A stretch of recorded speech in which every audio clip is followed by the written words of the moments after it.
Yeah, my friend Jocelyn, welcome back to the Hello, show. Juliana.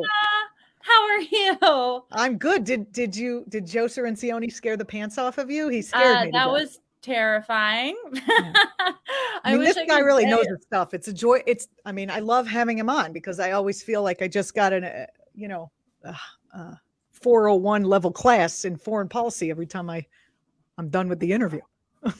Well, but I mean, that's what we need. You and I've talked about this before on your show. Unfortunately, Americans care about foreign policy, but it's not often what we're served in the media. So, Yes, I believe I heard as I was doing my research for Joe's interview, um I heard that in all of last year, I think it was between 4 and 5 minutes was spent on the war in Afghanistan. So, yeah. Anyway, we should go. We should go on because this is like a freestanding, non-Joe Cirincione, non-foreign policy segment. You were at the White House yesterday. Tell the people what went on.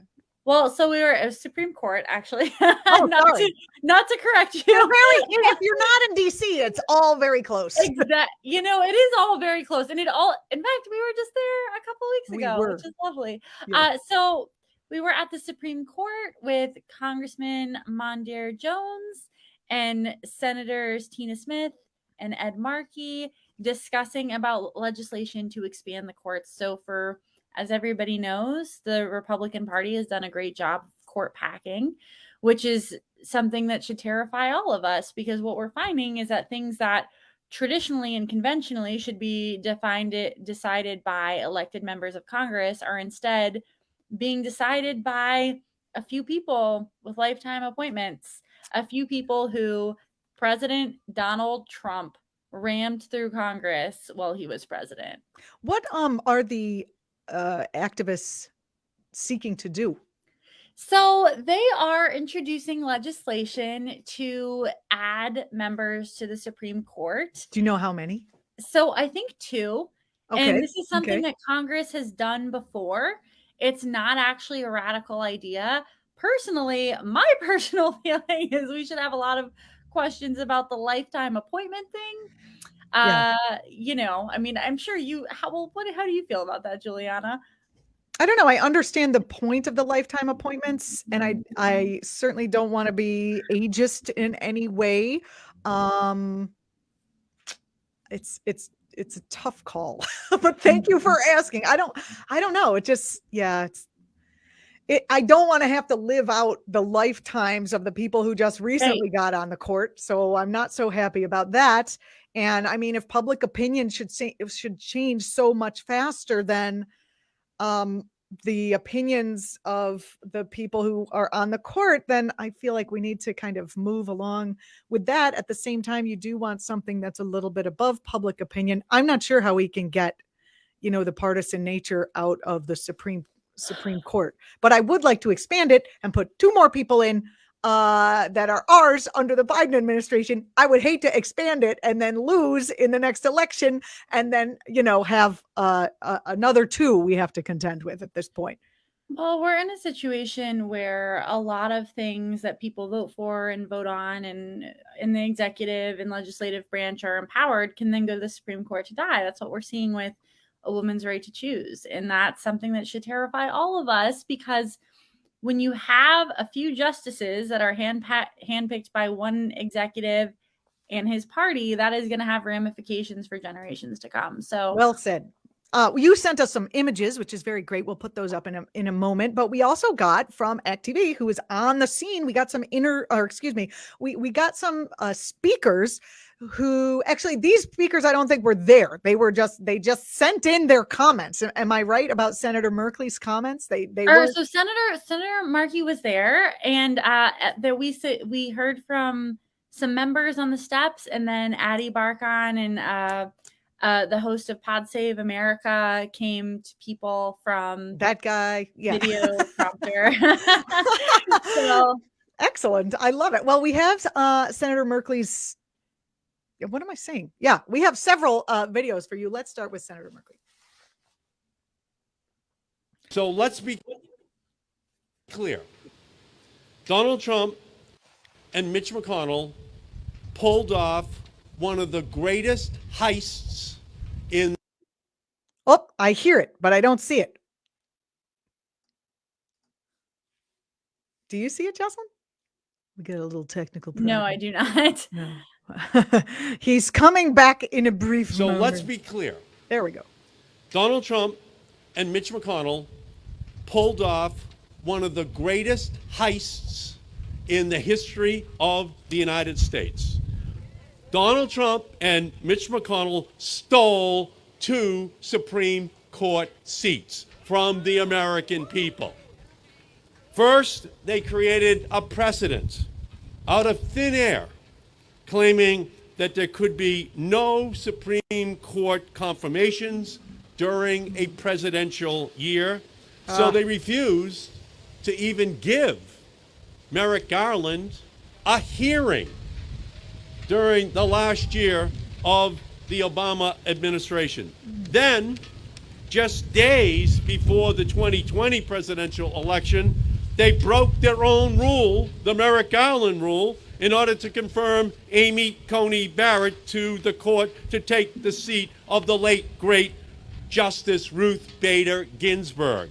Oof. Republicans even abolished the filibuster to get those nominees confirmed. Let me say that again. They abolished the filibuster rule in order to confirm those justices. With that heist, Republicans have put our democracy at stake. They have put the rights of millions of people at stake. They have treated the Supreme Court as their own political pawn. And they have tainted the legitimacy of the highest court in the land. Right now, a stolen, illegitimate, and far-right Supreme Court is responsible for making life or death decisions on issues from reproductive rights to gun control to voting rights. And we cannot allow the Republicans to use the nation's highest court to check off the right wing's wish list that they have had for generations. The time to restore balance to the court is now. Ed Markey, oh my goodness, very powerful. I didn't know that about I didn't remember that, I guess, about the filibuster. I haven't heard that come up in discussions about how now the Democrats want to do away with the filibuster, that Republicans, they did away with it for just this one vote, and that's fine. That's blowing my It's mind. really startling, and it can feel very complex for people. So as I've said on here before, the thing to remember is that Republicans want to make it as difficult to act as possible, because people who already have power are going to favor inertia at every turn. They don't want people to be able to use their government to achieve anything. Mm-hmm. So things like the filibuster, which make it more difficult to pass legislation, and things like packing the court with conservative justices who are unlikely to uphold progressive reforms is a way for them to consolidate power. Dude, but they did it for themselves, and now they're like, whoa, the filibuster. No, we have to keep it forever. We'll just raise it up when we want to confirm a justice or do something that we want to do. But, it's just, right. The hypocrisy is thick. Senator Omar also sent in, spoke here, Senator Omar. Over the past few months, we have watched the 6-3 court as they gutted Voting Rights Act, resurrected Trump's Remain in Mexico immigration policy, ended the COVID-19 eviction moratorium, and effectively ended Roe v. Wade in Texas. For decades, this court has undermined workers' ability to organize, allowed dark money to influence elections, and disenfranchised voters by striking down the Voting Rights Act. Let's not forget, these seats were stolen. The same Mitch McConnell who refused to hold a single hearing on Barack Obama's Supreme Court nominee turned around and rammed through a stolen seat. The repercussions of the court's conservative majority have contributed to hyper-partisan gerrymandering that have had devastating effects on the American people. Whew, it's windy. Winds of change. I like that, winds of change. We cannot save our democracy if it is threatened by a court that does not respect the rule of law. Now is our opportunity to combat this far-right extremism and expand the Supreme Court. The Supreme Court justices should not be able to serve limitless lifelong appointments with no basic rules on ethics and conflicts of interest. Congress can change the number of justices on the court at any time through the legislative process, as it has done so many times through the American history. Not only can, but should create term limits. Not only can we, but we should create term limits and establish basic ethics rules and make sure the court reflects the country they are appointed to serve. Oh, Representative Omar of Minnesota.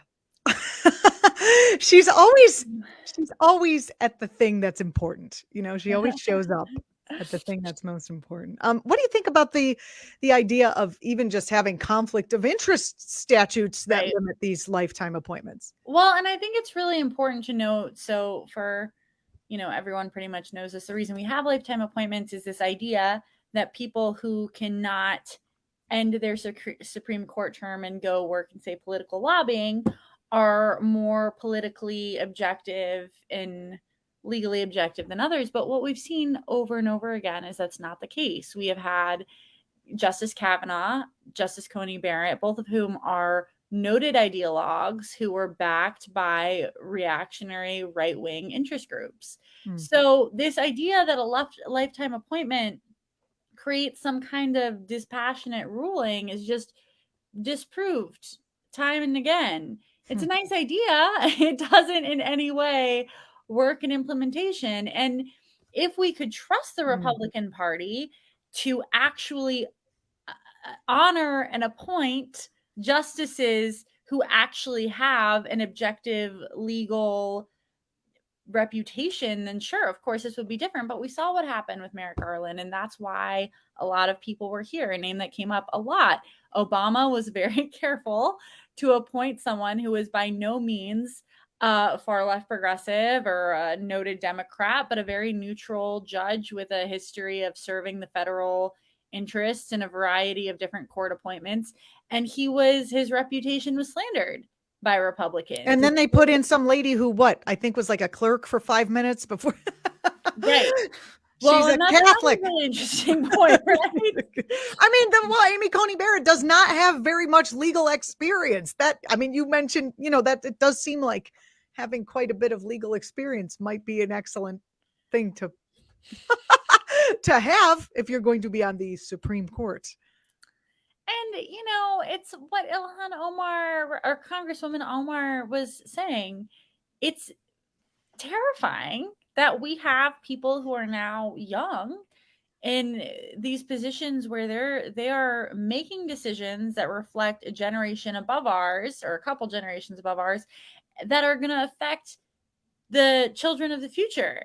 And we're living in a time of rapid change, of pandemics, of the climate crisis, of more and more people who are claiming their gender and sexual orientation in a way that needs protection from the Supreme Court. And it's a very terrifying situation for all of us, really.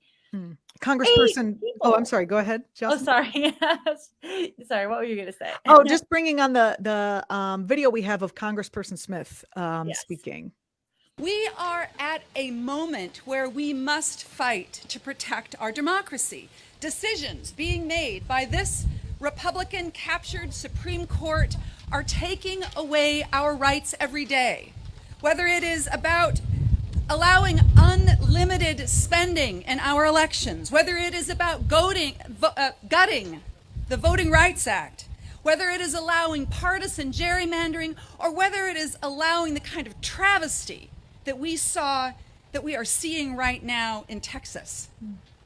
Now, I once worked at Planned Parenthood, and I know what it means to see women who are fighting to control their lives and make decisions for themselves. And I know that right now, today in Texas, there are women that are just learning that they are pregnant and learning that there is nothing that they can do about making their choices in Texas because of the Supreme Court. That is wrong.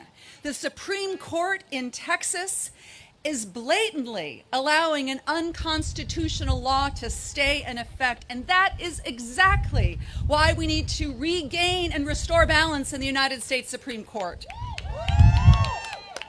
Now, how is this happening? You may ask yourself, how has this happened with the Supreme Court?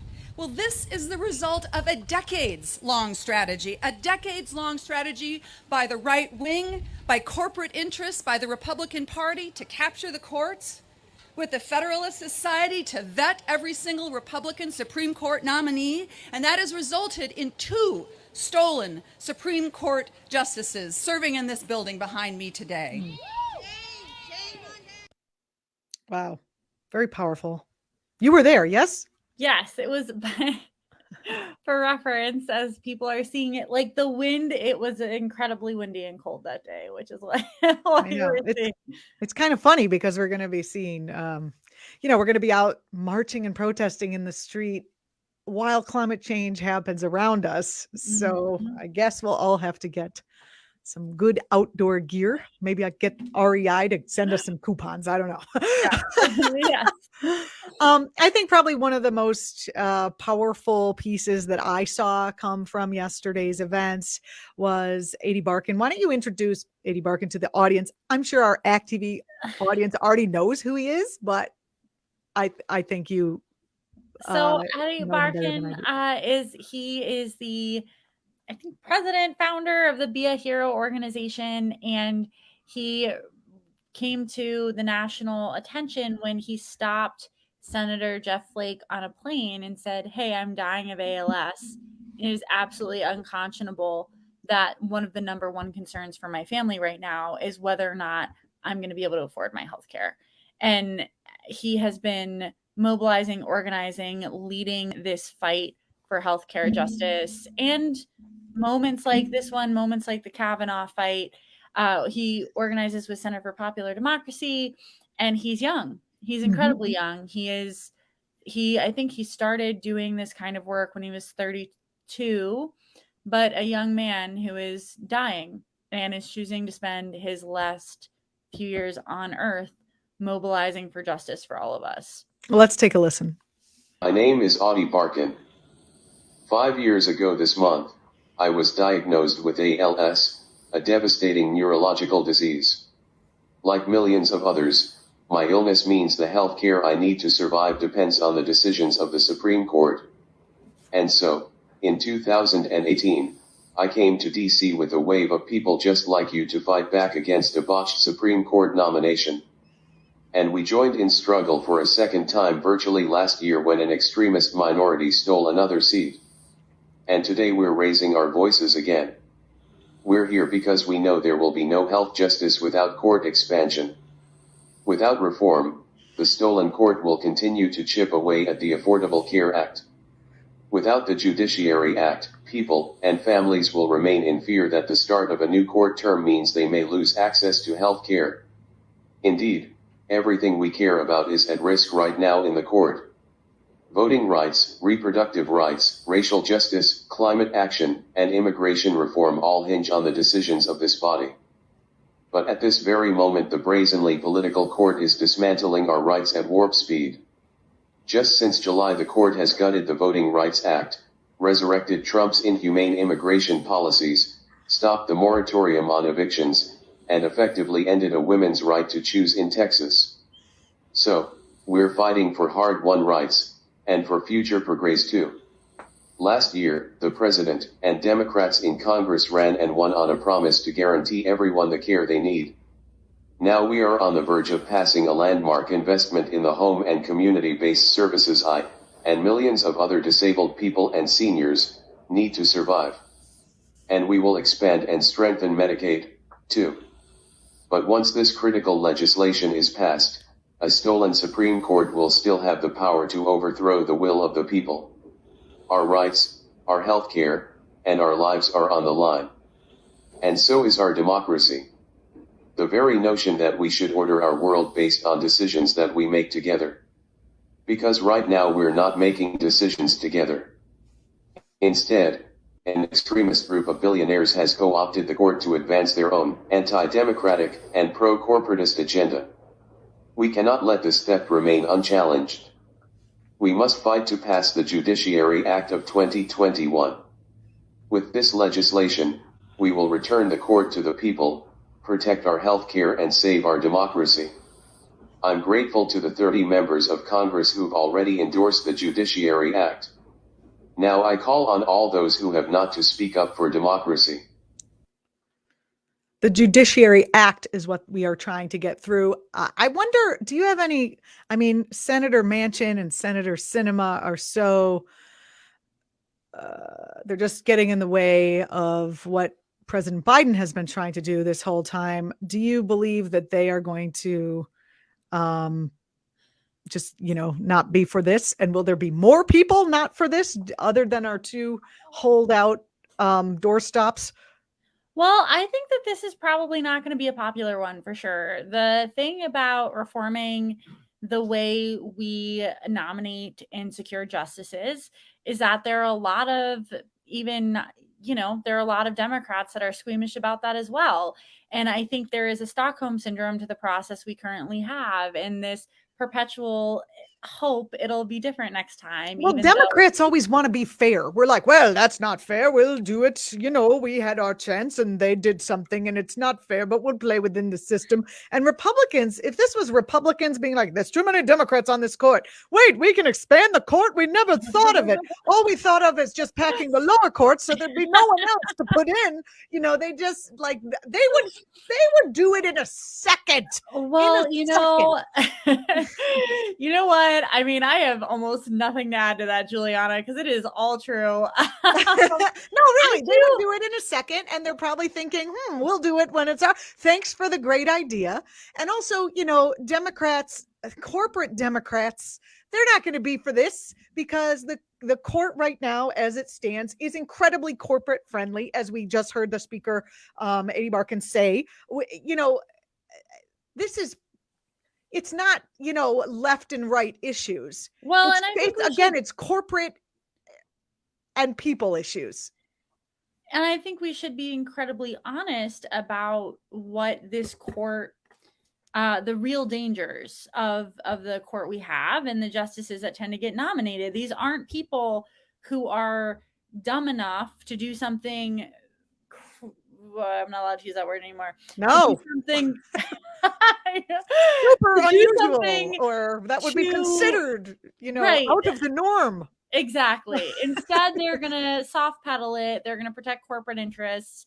They, the Supreme Court that we had before Donald Trump was elected was actually relatively friendly to LGBTQIA issues, for example. I mean, this is why it's easy for people to get lazy on this issue, because the thing about the law is it is not terribly thrilling. It's not, which is how a political party with an authoritarian streak like the Republican Party is able to quietly pack the courts, including the Supreme Court, to leverage a system that exists towards their favor, because it's very difficult to organize around this issue. Isn't it funny? Because they the Republicans, and even, it's like the fascists. I don't think Republican is enough because some of them are just like, I like trickle down and family values, but it's really like fascism that we're fighting now. So it's like the fascists that, well, I forgot what I was going to say because I made that point instead of the other point, but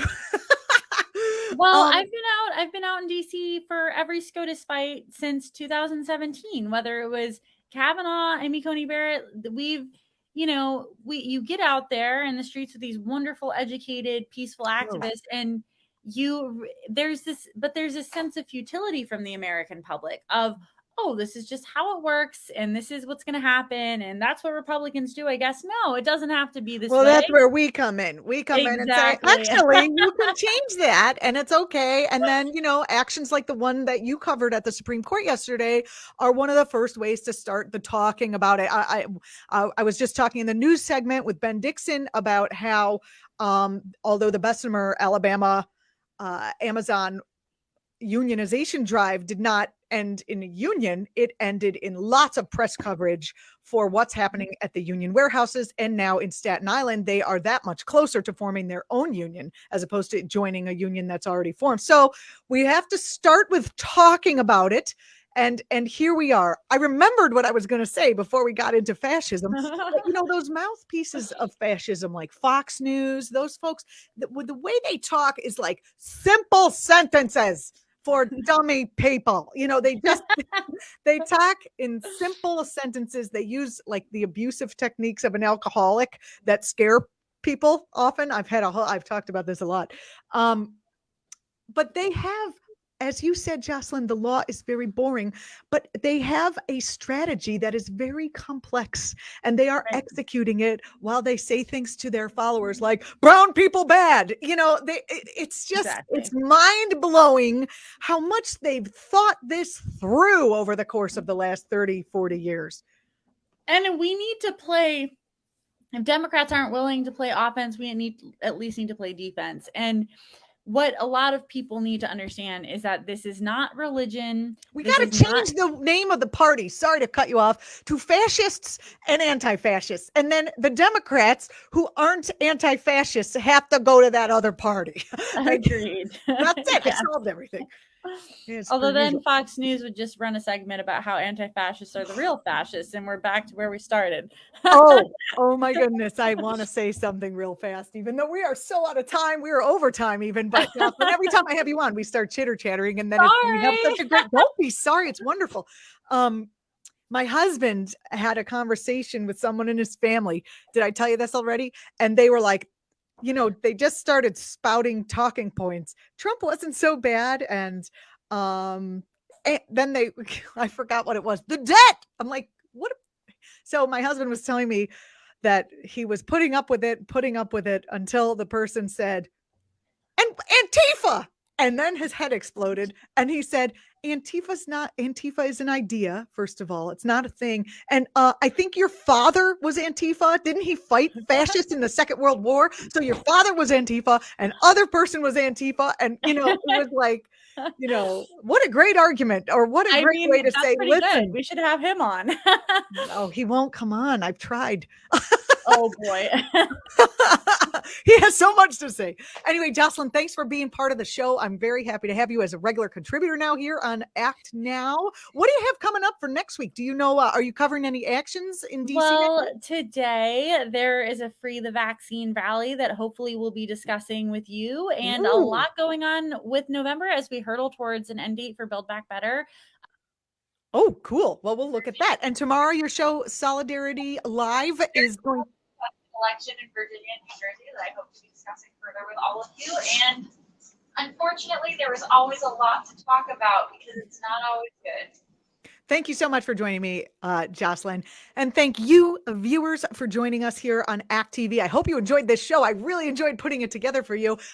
Next week, I have a gun safety advocate from every town to talk to you about how, guess what? Your children, as young as 5, are going through active shooter drills, which are totally traumatizing them and what we can do about that. And number 2, I've got Dr. Shaw, who is an abortion provider in New York and an activist around that, talking about the real impact that these Texas laws are having on not only the people who are seeking abortion care and reproductive care, but the doctors who are providing it. It's going to be that and more. It's going to be a great week. We also have Richard Wolff next week, so tune in. This particular show is live at this time.